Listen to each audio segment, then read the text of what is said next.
اعوذ باللہ من الشیطان الرجیم، بسم اللہ الرحمن الرحیم۔ نئے سال کی 5ویں صبح میرے معزز ناظرین و سامعین کرام کو مبارک ہو۔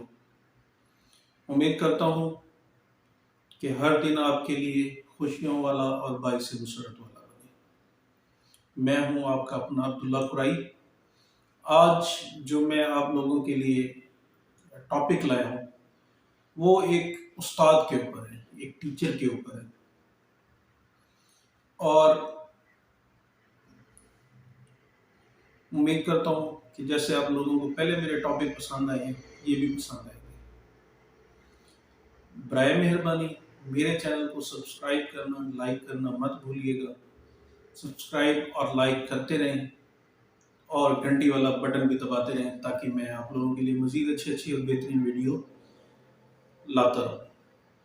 ٹائم کو ضائع کیے بغیر میں قرآن مجید کی ایک آیت مبارکہ کی تلاوت فرماتا ہوں۔ اقرا بسم ربک الذی خلق، پڑھ اپنے رب کے نام سے جس نے انسان کو خون کے نطفے سے پیدا فرمایا ہے۔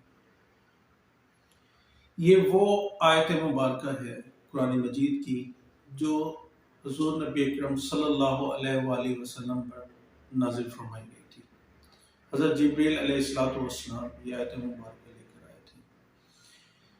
درس و تدریس کا سلسلہ آج سے نہیں، یہ ازل سے ہی ہے، لیکن کردار تبدیل ہوتے رہتے ہیں۔ کردار کیسے تبدیل ہوتے ہیں وہ بھی میں آگے آپ کو جا کے بتاؤں گا۔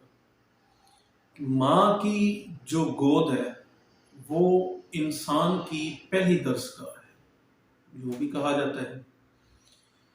وہ کیسے ہے؟ جب بچہ پیدا ہوتا ہے وہ بولتا نہیں ہے، وہ چل نہیں سکتا، وہ کسی سے بات نہیں کر سکتا، تو ماں ہی ہے جو اس کی تربیت کرتی ہے۔ جب وہ بیٹھنے کے قابل ہو جاتا ہے، بات کرنے کے قابل ہو جاتا ہے، تو پتہ چلتا ہے کہ اس میں کتنی تہذیب ہے اور کتنا مہذب ہے اور کتنا سلیقہ ہے۔ یہ ماں کی تربیت ہے۔ لیکن جب وہ بچہ اسکول گوئنگ ہو جاتا ہے، اسکول جانے والا ہو جاتا ہے، تعلیم حاصل کرنے کے قابل ہو جاتا ہے، تو وہاں پر آپ کا جو استاد ہے وہ بدل جاتا ہے، جو آپ کو دنیاوی تعلیم سے روشناس کراتا ہے، جو آپ کو علم کے ذریعے مختلف فنون کے بارے میں بتاتا ہے، مختلف فن جو ہیں ان کا علم آپ کو سکھاتا ہے۔ سائنس ہوگی، ٹیکنالوجی ہوگی، ریاضی ہوگی۔ استاد کو قوم کا معمار بھی کہا جاتا ہے۔ مختلف زبانوں میں جو ہے استاد کی مختلف تعریف کی گئی ہے، لیکن کچھ یوں بھی کہا گیا ہے کہ اگر آپ کسی ملک کو برباد کرنا چاہتے ہیں، آپ اس میں ایٹم بم نہ لگائیں، آپ اس کا جو تعلیمی معیار ہے وہ ناقص کرتے ہیں۔ جب تعلیم ناقص ہوگی، ڈاکٹر بنیں گے، اس میں سے انجینئرز بنیں گے، انجینئر ایسے بنیں گے کہ وہ جب بلڈنگز بنائیں گے تو ناقص علم ہونے کی وجہ سے اس کا جو سٹرکچر ہے وہ ناقص بنے گا۔ ڈاکٹر کا بھی ایسے ہی ہے، علم نہیں ہوگا۔ جیسے عطائی ڈاکٹرز کی آپ لوگ ویڈیو دیکھتے رہتے ہیں، گلی محلوں میں جو ڈاکٹر بیٹھے ہوتے ہیں یا گاؤں میں لیول پہ جو بیٹھے ہوتے ہیں، آپ وہ دیکھیں گے، ان ڈاکٹرز کو دیکھیں گے تو وہ کیا کرتے ہیں کہ کبھی کسی اخبار میں، کسی نیوز چینل پہ آپ لوگوں نے سنا ہوگا کہ فلاں ڈاکٹر انجیکشن لگایا اور بندہ مر گیا۔ یہ ہے ناقص۔ تعلیم ہی انسان کا سب سے اچھا بناتی ہے اور آپ کے ملک کو سپر پاور بناتی ہے۔ جیسے ڈاکٹر عبدالقدیر خان صاحب، اور بھی ابن الحسن، ابن سینا، یعنی بہت سے، آپ تاریخ اٹھا کے دیکھ لیں، بہت سے مسلم سائنسدانوں کا جو علم ہے آج بھی یورپ ممالک میں پڑھایا جاتا ہے، اور پاکستان میں ان کی کوئی قدر نہیں ہے۔ ایک استاد ہی آپ کو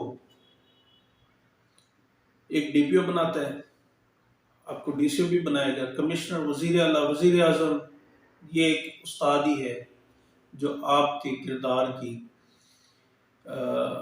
تخلیق کرتا ہے اور آپ کو اعلیٰ عہدوں پر فائز کرواتا ہے۔ یہ سب ایک استاد کی بدولت ہے۔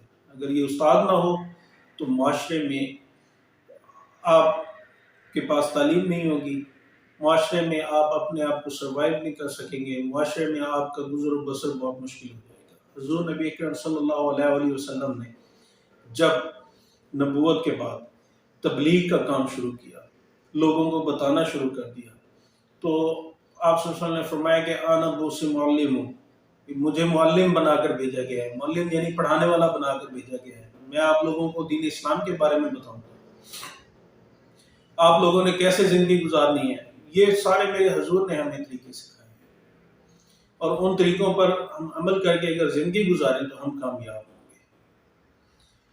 انسان کے زندگی میں 3 باب ہوتے ہیں، ایک آپ کا حقیقی باپ، ایک وہ باپ جس نے آپ کو تعلیم کے زیور سے آراستہ کیا، آپ کو تراشا، آپ کو ہیرا بنایا، ایک وہ جس نے آپ کو اپنی بیٹی دی۔ حضرت علی علیہ السلام کا قول ہے کہ جس نے مجھے ایک لفظ پڑھایا وہ میرا استاد ہے۔ استاد کا اگر میں یہاں پہ بات کرنا سٹارٹ کر دوں تو شاید میرے خیال میں میموری ختم ہو جائے گی، لیکن استاد کے اوپر جو میں ٹاپک سٹارٹ کروں گا وہ الفاظ نہیں ختم ہوں گے۔ کیوں؟ کہ اگر ہم اپنی زندگی میں چند سال پیچھے چلے جاتے ہیں، میٹرک سے تقریباً ہر بچہ سمجھدار ہوتا ہے، اس کو پتہ پہچان آ جاتی ہے کہ یہ میرے دوست ہیں، یہ میرے کلاس فیلو ہیں۔ اگر آپ وہاں سے اپنے میٹرک کے بعد آگے جب آپ مختلف کالجز میں جاتے ہیں، پھر کالجز سے آپ یونیورسٹیز میں منتقل ہو جاتے ہیں، تو ان میں سے چند ایک آپ کے کلاس فیلوز ہوتے ہیں جو آپ کے ساتھ ہوتے ہیں، باقی کوئی کہیں چلا جاتا ہے، کوئی کہیں چلا جاتا ہے۔ تو پھر زندگی میں ایک ایسا موڑ آتا ہے جس کے اوپر آپ دیکھتے ہیں کہ کوئی آپ کا کلاس فیلو ڈاکٹر بن چکا ہوتا ہے، کوئی آپ کا کلاس فیلو انجینئر بن چکا ہوتا ہے، کوئی آپ کا جو کلاس فیلو ہے وہ سی ایس پی آفیسر بن چکا ہوتا ہے، کوئی کہیں پہ ہوتا ہے، کوئی کہیں پہ ہوتا ہے۔ یہ سب استاد کے کرشمے ہیں۔ ایک قصہ آپ کو سناتا ہوں۔ ہمارا ایک دوست تھا، تو ایک دن اس سے بات ہوئی تو وہ بات بتانے لگا، کہتے ہیں کہ آج میں تھک ہار کے جب گھر گیا نا تو مجھے بچوں نے کہا کہ ان کا جو بڑا بیٹا ہے، کہیں سے صاف ظاہر اولاد بیزار ہو جاتی ہے، کہیں نہ کہیں سے مایوس ہو جاتی ہے، تو اس نے کہا کہ آپ نے ہمارے لیے کیا کیا ہے؟ کہتے ہیں میں نے بیگم کو کہا کہ کھانا کیا بنایا؟ کہ جی یہ بنایا۔ میں نے کہا کھانا پیک کرو اور فریج میں رکھتا ہوں اور آج میں باہر گاڑی میں ہی آپ کا انتظار کر رہا ہوں۔ کہتے ہیں میں آفس سے تھکا آ گیا تھا، میں نے سامان، اپنے شوز، اپنے کپڑے نہیں چینج کیے، کہتے ہیں میں سیم ایز اٹ از بیٹھ گیا۔ کہتے ہیں میں اپنے سٹی کی نا آفیسرس کالونی میں چلا گیا۔ کہتے ہیں میں نے اپنے بیٹے کو پوچھا کہ یہ کس کا گھر ہے؟ اس نے کہا یہ کمشنر صاحب کا گھر ہے۔ میں نے کہا یہ کس کا ہے؟ کہتے ہیں ڈپٹی کمشنر کا۔ میں نے کہا یہ کس کا ہے؟ یہ جی آر پی او کا، یہ ڈی پی او کا، یہ ڈی ایس پی کا، یہ فلاں جج ہے، یہ فلاں ہے، فلاں ہے، فلاں ہے۔ کہتا ہے میں ایسے پوچھتا گیا، پوچھتے کہتے ہیں ایسے گاڑی گھماتے ہوئے میں ہوٹل کی طرف چلا گیا۔ وہاں جا کے میں نے کھانا آرڈر کیا تو میں نے اس سے پوچھا، میں نے کہا یار کیا ان کو یہ جو عہدے ہیں وراثت میں ملے ہیں؟ کہتے ہیں وہ خاموش ہو گیا۔ میں نے کہا نہیں یار بتاؤ ان کے باپ دادا کیا D P O D C او تھے؟ کیا تھے ان کے باپ دادا؟ جو ان کے باپ دادا نے کیا ہے یا ان کو دیا ہے وہی میں نے آج آپ کے لیے کیا اور آپ کو دیا۔ وہ کیا ہے کہ ایک اچھی تعلیم، ایک اچھی تربیت۔ آگے آپ کے اوپر منحصر ہے کہ آپ ڈی سی او بنو، ڈی پی او بنو یا مزدور بنو یا ریڈی بان بنو، یہ آپ لوگوں کے اوپر ڈیپینڈ کرتا ہے۔ استاد کا کام ہے آپ کو تراشنا، استاد کا کام ہے آپ کی تخلیق کرنا، استاد کا کام ہے آپ کے معیار کو بلند کرنا، استاد کا کام ہے آپ کو نکمے سے اعلیٰ بنانا۔ ہمارے اندر آج جتنی بھی خوبیاں، پھرتیاں، چلاکیاں، جو کچھ ہیں، یہ ہمارے استادوں کی مرہون منت ہے۔ آج ہم جہاں جس مقام پر بیٹھ کے اپنا کردار ادا کر رہے ہیں، یہ سب ہمارے استادوں کی محنت و مشقت اور ہمارے استادوں کی مروت، محبت اور ہمارے والدین کی دعاؤں کا نتیجہ ہے۔ اگر ہم چاہیں کہ یہاں تک پہنچنے میں، منزل حاصل کرنے میں ہمارا اکیلے کا ہاتھ ہے تو یہ ناممکن سی بات ہے۔ جو قومیں اپنے استادوں کی قدر کرتی ہیں وہ بلند معیار تک پہنچتی ہیں۔ استادوں کا احترام، استادوں کا ادب ہم سب پر لازم موجود ہے۔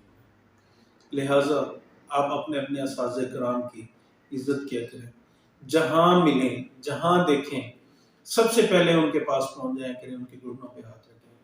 میں شاید کلاس میں سب سے نکما اور شرارتی تھا، تو آج بھی میں جب جاتا ہوں، اپنے کالج جاتا ہوں، اپنے سکولز میں جاتا ہوں، اپنے اساتذہ کرام سے ملتا ہوں، ان سے رابطے میں رہتا ہوں، کوشش کرتا ہوں کہ ان سے رابطے میں رہوں، ان سے گپ شپ لگاؤں۔ کیوں کہ وہ بھی ہمارے والدین ہیں۔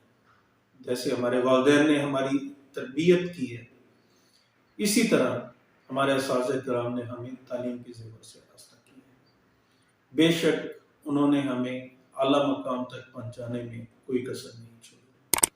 میں اساتذہ کرام کا تہ دل سے مشکور ہوں، اپنے اساتذہ کرام کا۔ اللہ پاک ان کو قدم قدم پر تندرستی اور صحت والی عمر خضر عطا فرمائے، اور میرے اساتذہ کرام ہمیشہ ہنستے اور مسکراتے رہیں۔ اللہ پاک ان کو ہر طرح کی مصیبت اور تنگ دستی اور پریشانیوں سے بچائے۔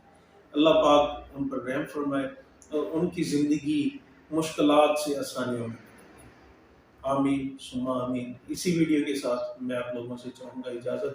اللہ پاک آپ تمام بھائیوں کا حامی و ناصر۔ اللہ حافظ۔